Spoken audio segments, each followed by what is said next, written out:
Today, guys, we're going to be talking about how to get the new bow called Wishkeeper. Now, we did a live review on it, but we will be breaking down this weapon in more depth. Keep in mind, though, this bow is only going to get better over time because every week we are going to unlock more intrinsics, which unlocks more perk combinations, and also exotic catalysts, which will greatly change this already super unique exotic. Now, in order to start the exotic quest here, you simply just need to do the weekly story. Now, if you have not been keeping up each week, you will have to progress until you reach step 26. Now, someone asked earlier, can you join someone that has the story mission progressed to this point and still get the exotic? I would assume so, but again, I'm not sure. If somebody can confirm that down below, that would be great. And if that's the case, you can just join a friend that is on that quest step without you having to do all of these steps if the exotic is all you really want as of now. However, if you are at step 26, after talking to Riven and then completing the Apophis mission and then talking to Crow, you'll have access to the Starcrossed exotic mission, which you can launch straight from the helm. Now, this exotic mission, like our others, does have a legendary difficulty, but outside of the 2 chests at the end, there's currently no benefit to completing this mission on legend. However, if this is anything like previous exotic missions, to get the catalyst in the following weeks, we will need to be doing this on legend. So let's get into the guide. When loading up into the mission, you're dropped immediately into the Black Garden. Simply just move forward, traversing over these plant bulbs that can become platforms when you shoot them. Now, once you've made it out into the valley area, just keep moving forward until you reach this bridge of sorts. Across that bridge, you'll see a barrier, the symbol above the barrier, and a taken phalanx with an immune shield. On our side, there is a glowing pool on the ground. Now, when you step into this pool, you will receive a buff called Sire's Obligation, which lasts for 45 seconds. This buff is refreshed every time you touch a pool. Now, what this buff does is that it allows you to kill the shielded phalanx. And when you kill that phalanx, you'll see the barrier behind it will fall, alongside some text saying, a mechanism unlocks. Now, keep moving forward through the newly open pathway where you'll enter the first encounter. Now, right as you enter this big room, another white pool will be in front of you. At the back of the room, there is another barrier, but this time it has 3 symbols above it rather than just 1. Now, to get through this barrier, you'll need to kill the phalanxes that correspond to each symbol in order from top to bottom. Now, there are only 3 phalanxes in this room, but to see what symbol belongs to each, you will need the Sire's Obligation buff. Now, once you have this buff, somewhere near each phalanx will be a floating symbol, with each symbol belonging to whatever phalanx is closest.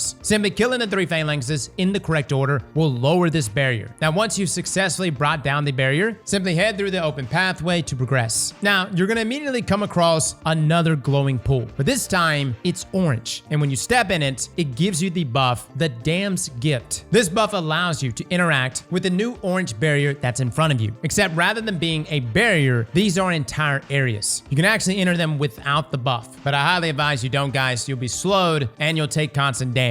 Now, when you have Dam's Gift, you can freely traverse through them. And to reach the next encounter, just move forward through the debuffed area until you get a new objective asking to access the transmit mechanism, which takes us to the second encounter. For this encounter, Dam's Gift is present again, and there are 3 debuffed areas that you can enter. Within each is a Gatekeeper Wyvern and a Shielded Vex access point. Now, to interact with the access points, you need to kill the Wyvern, which will drop the shield once it's dead. Now, the goal with this encounter is to simply interact with all 3 access points. Now, once you've done this, return to the main room. There will be a new boss Wyvern and a boss Minotaur named Zion Covetous Mind, who will spawn near where you enter the room at the beginning of this encounter. Now, once the bosses and all the ads go down, the shielded teleporter behind it will be accessible and the encounter will finish. To continue to the final area, go through the teleporter. Now, after taking the teleporter, you will have to traverse through a short jumping puzzle. Nothing too crazy here, guys. You've got some Vex obstacles, walls that push you off, things that will try to crush and block you, but honestly, very, very tame. This whole entire exotic quest is extremely tame in comparison to other exotic quests. Now, after making it out of this area, you will push through a few enemies until you receive a new objective and enter the final portion of the mission, which takes us to our 3rd encounter. This encounter now features both pulls and buffs from the rest of the mission. You've got Dam's Gift, which is located right in front of the entrance, and Sire's Obligation, which is located down and to the left of that. The new functionality here is that when mixing the buffs, you'll get a new one called Crowned by Dragons. Now, this is only new by name and acts as if you had both buffs simultaneously. But what's nice here is that to refresh this Crowned by Dragons buff, you only need to touch one of the 2 pulls. Now, for completing the encounter, the objective is to open the door with 3 symbols above it, exactly like the first encounter.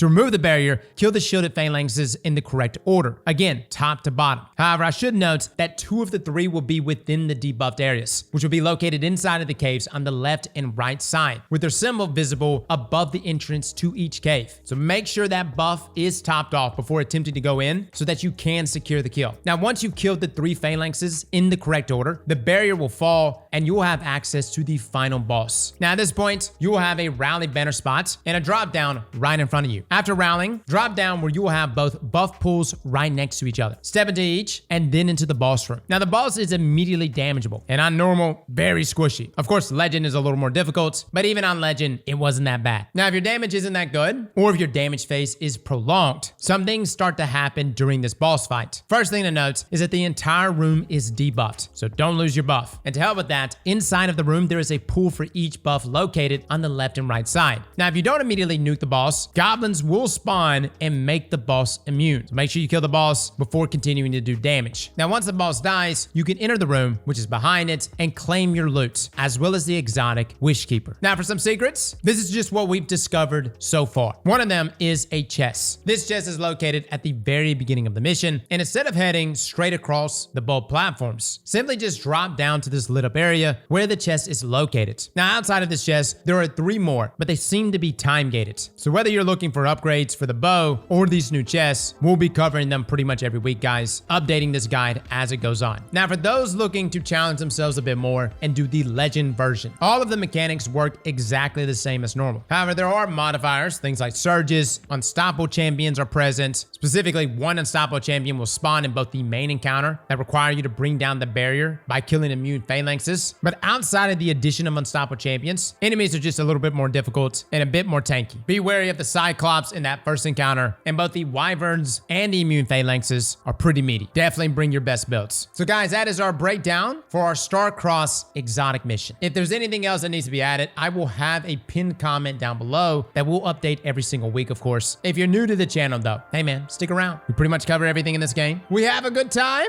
and we would love to have you here. Fellas and ladies, thank you all for coming and watching, and as always, Slap that like button like your mama told you right.